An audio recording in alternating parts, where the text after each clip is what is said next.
আসসালামু আলাইকুম এভরিওয়ান, আরও একটি নতুন ভিডিওতে আপনাদের সবাইকে স্বাগত জানাচ্ছি। তো আমরা ইদানিং কিন্তু বিভিন্ন ধরনের ছবি যখন আমাদের ফরম্যাটে আমরা এডিট করতে যাই তখন একটু সমস্যায় পড়ি। বিশেষ করে আমরা যখন বিভিন্ন চাকরির জন্য অ্যাপ্লাই করি বা ভর্তির বিজ্ঞপ্তিতে অ্যাপ্লাই করি তখন কিন্তু আমরা দোকান থেকে যদি করতে যাই অ্যাপ্লাইগুলো তখন কিন্তু আমাদের কোনো সমস্যা ফেস করতে হয় না। কিন্তু সেই একই কাজটা যখন আমরা নিজেরা ফোন দিয়ে করতে চাই, যে নিজে নিজে করব, সব কিছু বুঝে শুনে করব যাতে কোনো ভুল না হয়, দোকানদার হয়তো ভুলও করতে পারে। এই সব সমস্যার কারণে যখন আমরা নিজেরা করতে যাই তখন আমরা সব কিছু ঠিকঠাক করতে পারলেও একটা সমস্যা ফেস করি, সেটা হচ্ছে যে ফটোটা কিন্তু আমরা সাইজ মতো দিতে তখন সমস্যায় পড়ে যাই। কিভাবে ফটোটা মানে সাইজ করে আমরা দিতে পারি, কারণ ওখানে কিন্তু বিভিন্ন ফরম্যাট দেওয়া থাকে যে এই ফরম্যাটে দিতে হবে, নির্দিষ্ট দৈর্ঘ্য প্রস্থের একটা মাপ দেওয়া থাকে। ওই মাপ অনুযায়ী কিন্তু ফটোগুলো সাবমিট করতে হয়, না হলে কিন্তু ফটোগুলো নেয় না, সাবমিট করা যায় না। তো এই সমস্যাটা করতে আমরা সমস্যায় পড়ে যাই যে কিভাবে এই সমস্যাটা সলভ করতে পারি বা কিভাবে এই সাইজ মতো আমরা ছবিগুলো করতে পারি। তো আপনারা কিভাবে ফটোগুলো সাইজ করতে পারবেন, রিসাইজ করতে পারবেন এবং সাবমিট করতে পারবেন সেগুলো সেই অনুযায়ী আজকে আপনাদেরকে একটি ভিডিও করে দেখাচ্ছি। চলুন শুরু করা যাক। মেকার নামের যে একটা অ্যাপস আছে, এখানে কিন্তু একটা ক্লিক করবো। এই অ্যাপটি আপনারা প্লে স্টোরে পেয়ে যাবেন, প্লে স্টোর থেকে আপনারা ডাউনলোড করে নেবেন। তো সিলেক্ট অপশনে কিন্তু ক্লিক করে দিলাম, এরপর আমি এই ছবিটা সিলেক্ট করে নিলাম।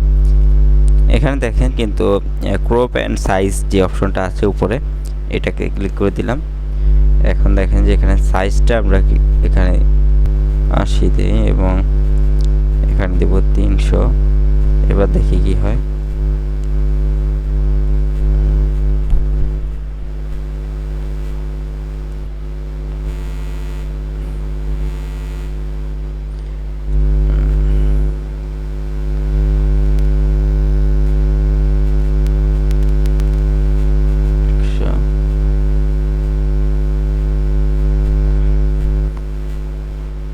এই যে দেখতে পাচ্ছেন ছবিটি কিন্তু খুব সুন্দর মতন একটি সাইজে হয়ে গেল, দৈর্ঘ্য প্রস্থ।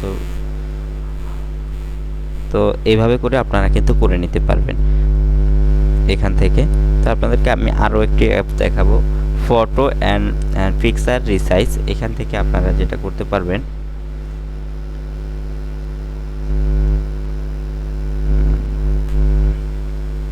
ফটো সিলেক্ট অপশনে যেতে হবে। ওকে, এখান থেকে আবার সেম ফটোটি আমি ক্লিক করে নিলাম। তো এখানে দেখতে পাচ্ছেন যে রিসাইজ নামের একটা অপশন আছে, এখানে একটা ক্লিক করে দিব। তো এখানে দেখেন যে কাস্টম এখান থেকে এখানে ক্লিক করে আপনারা নিজে নিজে সাইজ মতো করে তারপর কিন্তু এটা তৈরি করে নিতে পারবেন। তো কাস্টমে এখানে দেখেন বিভিন্ন সাইজের আছে, আপনার যে সাইজটি প্রয়োজন হয় নিতে পারবেন, অথবা আপনি কাস্টমে ক্লিক করে এখান থেকে আপনি সাইজ করে নিতে পারবেন।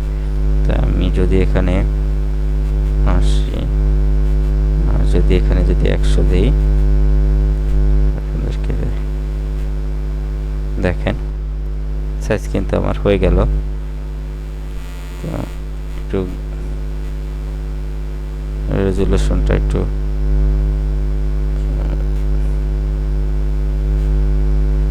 কষ্ট। এখান থেকে কিন্তু আপনি এমবির সাইজটাও করে নিতে পারবেন। তো আমার এখানে কেন যেন একটু প্রবলেম দেখাচ্ছে, আপনি কিন্তু এখান থেকে করে নিতে পারবেন।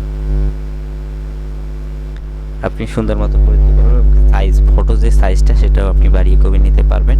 তো এইভাবে করে আপনার যে ফটোর যে প্রবলেমটা হয় সেটা কিন্তু আপনারা সলভ করতে পারেন। তো এই ছিল ভিডিওটি, ভালো লাগলে অবশ্যই চ্যানেলটি সাবস্ক্রাইব করে দেবেন।